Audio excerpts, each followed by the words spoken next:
Share बाजार में हालिया गिरावट की असली वजह डोनाल्ड ट्रंप के व्यापारिक टैरिफ्स। भारत के शीर्ष फंड मैनेजर्स में से एक अनीश तावकले, जो आईसीआईसीआई प्रूडेंशियल म्यूचुअल फंड्स के COCIO हैं, उनका कहना है कि भारतीय बाजार खासकर मिड और स्मॉल कैप सेक्टर पहले से ही महंगे थे और इसमें गिरावट की संभावना भी थी। हालांकि भारतीय अर्थव्यवस्था की बुनियादी मजबूती के वजह से बाजार जल्द ही अपनी गति पकड़ लेगा। खैर, 28 फरवरी को BSE सेंसेक्स 1400 अंकों से ज्यादा गिर गया, जो 1.9% की भारी गिरावट होती है। ये गिरावट 4 फरवरी से जारी है, जब सेंसेक्स 58,500 से गिरकर 73,000 तक आ गया था। इस साल अब तक सेंसेक्स में 6.7% गिरावट हो चुका है।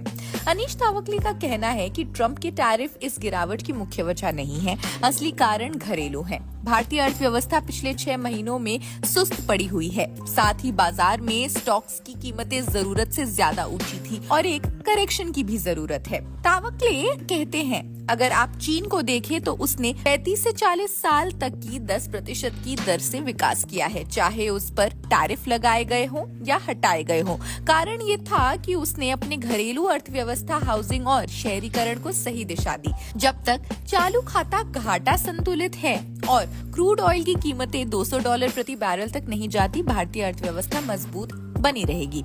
तावकले का कहना है कि बाजार में निवेशकों की धारणा और मूल्यांकन का बड़ा असर होता है।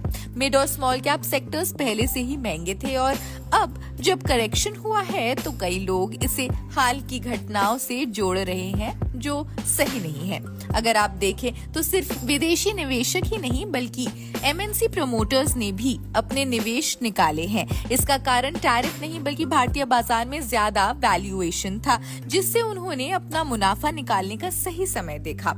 तावकले के मुताबिक भारतीय अर्थव्यवस्था में कोई बुनियादी कमजोरी नहीं है। चालू खाता घाटा संतुलित है, महंगाई नियंत्रण में है, बैंकों और कंपनियों की बैलेंस शीट मजबूत है। एकमात्र समस्या कमजोर मांग की है, जो आसानी से हल की जा सकती है।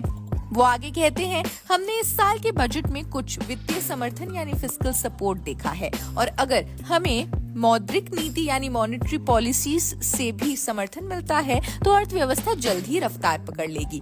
1 या 2 तिमाही का समय लग सकता है, लेकिन अगर RBI का मौद्रिक नीति समिति यानी MPC समर्थन जारी रखती है तो अर्थव्यवस्था पटरी पर आ जाएगी। तावकले मानते हैं, भारतीय अर्थव्यवस्था के लिए हाउसिंग सेक्टर की स्थिति अहम है। वो कहते हैं, हमें हाउसिंग सेक्टर में रिकवरी की जरूरत है। मैं चाहूंगा कि हाउसिंग की कीमतें थोड़ी स्थिर हो ताकि मांग बढ़े और निर्माण गतिविधियां फिर से तेज हों। हाँ, टैक्स कटौती से उपभोक्ता खर्च और निवेश दोनों बढ़ेंगे, जिससे अर्थव्यवस्था को फायदा होगा। इसके अलावा मैं चाहता हूं कि मौद्रिक नीति का समर्थन भी बना रहे, क्योंकि इसे जरूरत पड़ने पर बदला जा सकता है। अर्थव्यवस्था की मौजूदा सुस्ती का मुख्य कारण घरेलू मांग में कमजोरी है, न कि ट्रंप के टैरिफ। अगर सरकार की मौद्रिक और वित्तीय नीतियां जारी रहती हैं, तो भारतीय बाजार जल्द पटरी पर लौट सकता है। Over the last 40 years, right, they've built a huge amount of housing. They've built a huge amount of cities. The urban population in China has gone up from like around 200 million to 900 million. So they've moved like close to 700 million people from rural areas to cities over the last 40 years. Now that is a huge success. Now what happens when you do that, right, is now once you've moved 900 million people, the number of new houses you have to build is smaller. So supposing in one period you moved 100 million people from cities, from rural areas to cities. Yeah. And next year you move only 50 million. You're still moving, but number of houses you have to build now is negative, right? It's declining. Yes. Right? It's mathematical. So now all the people who were engaged in home building, who were engaged as brokers, making furniture for houses, there is by definition, because you've built all the stuff that you need to build, less demand for that, right? So yes, that suffers from a period of weak demand.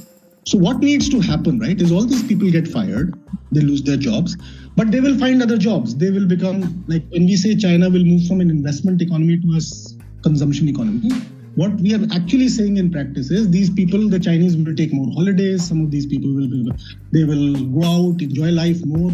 They will eat in restaurants more. They will have more fun, do gambling, whatever, do more.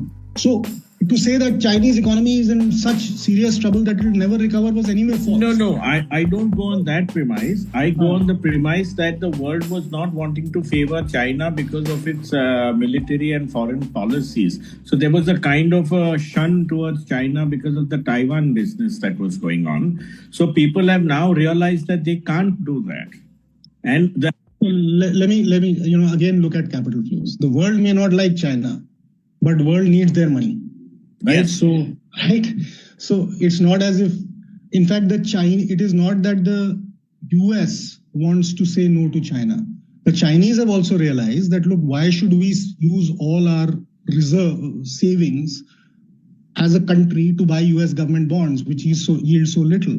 The Chinese are saying, look, rather than us buying US government bonds and the US government then going out or the American enterprises then going out and investing in other countries and earning a high return on them, we will invest directly. So the Chinese are doing stuff like saying, look, rather than us buying all our government bonds, let's go and do Belt and Road Initiative. So they are going out and buying ports, businesses, etc. in other countries.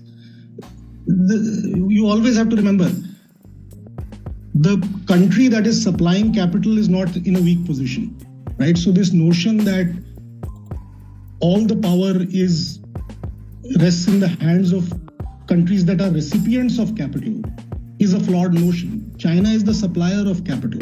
खैर, आप अपने विचार comment section में जरूर बताएं। देश दुनिया की अन्य खबरों के लिए भी देखते रहें जनसत्ता। शुक्रिया।